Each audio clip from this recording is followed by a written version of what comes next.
Alright guys, I'm going to do a fairly quick video on king and pawn endgames. Now I did do a couple of videos on this a couple of months ago, but at the risk of being repetitive, the whole point of practicing endgames is repetition.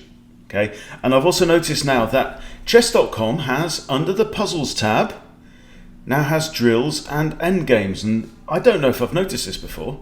Because I've been sending people over to leechess.org/practice to drill your endgames, but now it's here on chess.com. Don't know how long it's been there.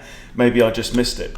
Anyway, so you've got a whole load of like drills and challenges that you can do here on your endgame. So I'm going to go into pawn endgames and winning king and pawn endgames because this is very, very common. Bottom line, if you cannot do this in your sleep, you haven't practiced it enough, okay? And I know that's true for me, so I assume it's probably true for you as well. So if you go challenge mode, you can go just start, and I think there's like 5 different challenges. So here we've got, obviously you're white, you've got kings in opposition. That means that they are in line, either on the same rank or the same file with 1 square in between them. Now opposition is a position that you want to be in when it's your opponent's turn. And the reason is because a king has a force field of these 8 squares around it, it means your opponent's king cannot make progress. They cannot move forwards if your king is 2 steps away from them, all right? And this is why it's important, okay? So you want, this king now is going to have to move there or there. So what I'm going to do is I'm going to move my pawn forwards. Now the king has to step to the side, and now, very, very important pattern, we're going to see this a lot, right? You want to be a knight's move away from the enemy king, but across the pawn's line, okay? So I want to move to here. And now, my king is controlling these squares, and that gives a red carpet to the pawn all the way there. Okay, now, remember that knight move pattern. We're going to do the same thing with regards to our queen and black's king. So I'm going to put my queen here, which is a knight's move away, right? And again, and again. Now whenever the king does this, he's still a knight's move away. So all we do is we slide the king up, okay? King's moved again, no longer a knight's move away, okay, and a knight's move away. So now the king only has these 2 squares to go with. And we need to be very, very careful not to stalemate, of course. Okay, so he still has this one, that's fine. And now, if I was to put my king here, that would be stalemate.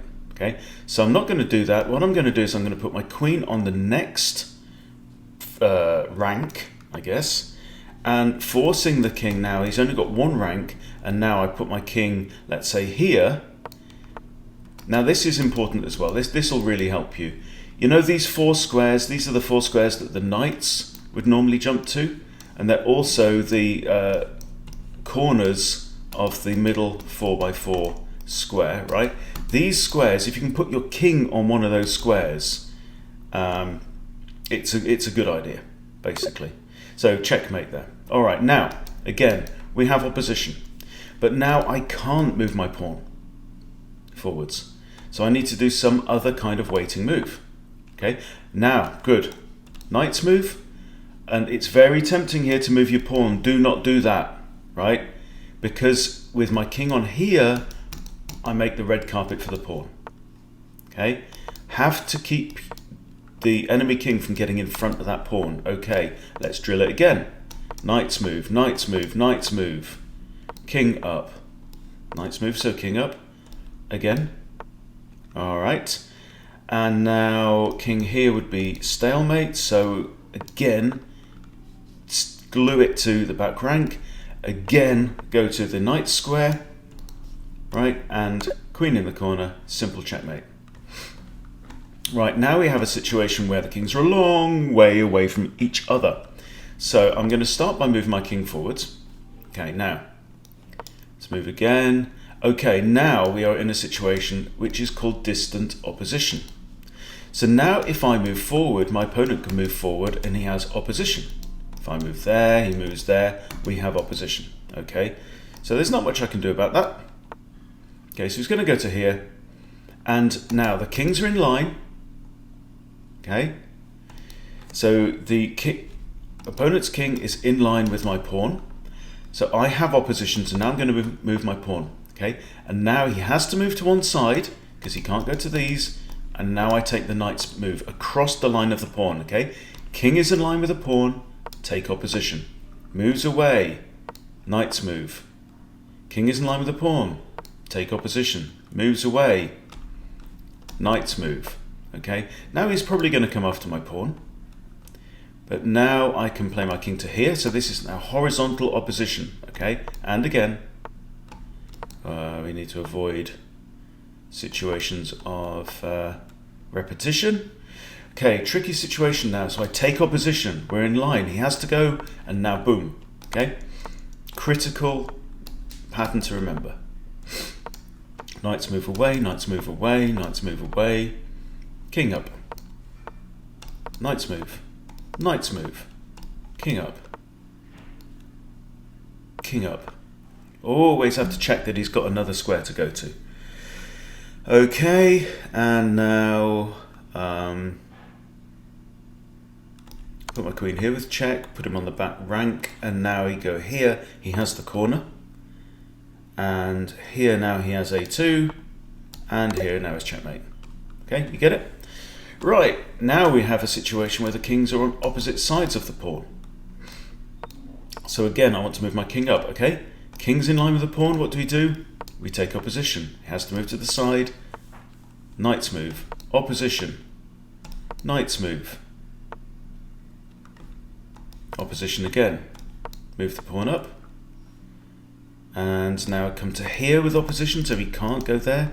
And now he cannot catch the pawn, right? There's nothing to stop me from stepping to either side. Red carpet for the pawn. There we go. Okay, knights move away. Knights move away. King up. Knights move away. That would be stalemate, wouldn't it? So I'm going to move my king up. I'm going to let him have a small pen to run around in. Okay. And now let's go queen here. And king again onto the knight square. And I know he has h1 and checkmate. Okay. Final exercise. This is the toughest, I think. So, what do we have here? Okay, I'm just going to move my king across. Okay, he's taken opposition. So now I'm going to move my pawn so that he has to break it. Now I have opposition. Now we have the knight's move, okay? And here, so if I go there, he's got this and wins the pawn. So I have to move my pawn forward. And here he can only go in the corner. Now if I go here, that's going to be stalemate, isn't it? You see? So if here, he can't go there or there because of my king, and he can't go there because of my pawn. So what I need to do now, I think, is flush the king out this way into the board. So king g6, king h6 now. Now, very important, king h7. Okay, can't push the pawn just yet. So I play king h7 now, and now the pawn has a free run. Okay, let's go knights move away, king up, and the rest is history, I would say. And knights move. See, once you know the patterns, it becomes very, very simple. And it's so easy to fall into these stalemate traps. Okay, let's put a check in, and now I know he has the corner. So now I go here, and it's checkmate.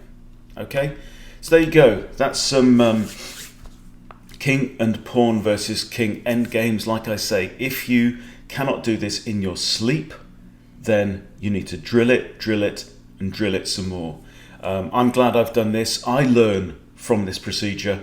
There's a whole load more of these that you can practice on chess.com now, so please put some time aside. If it's 5 minutes a day, this stuff can make all the difference. Why slog for 60 minutes to get an advantage of just one pawn in an endgame and then throw it away through a silly stalemate or losing your pawn, right?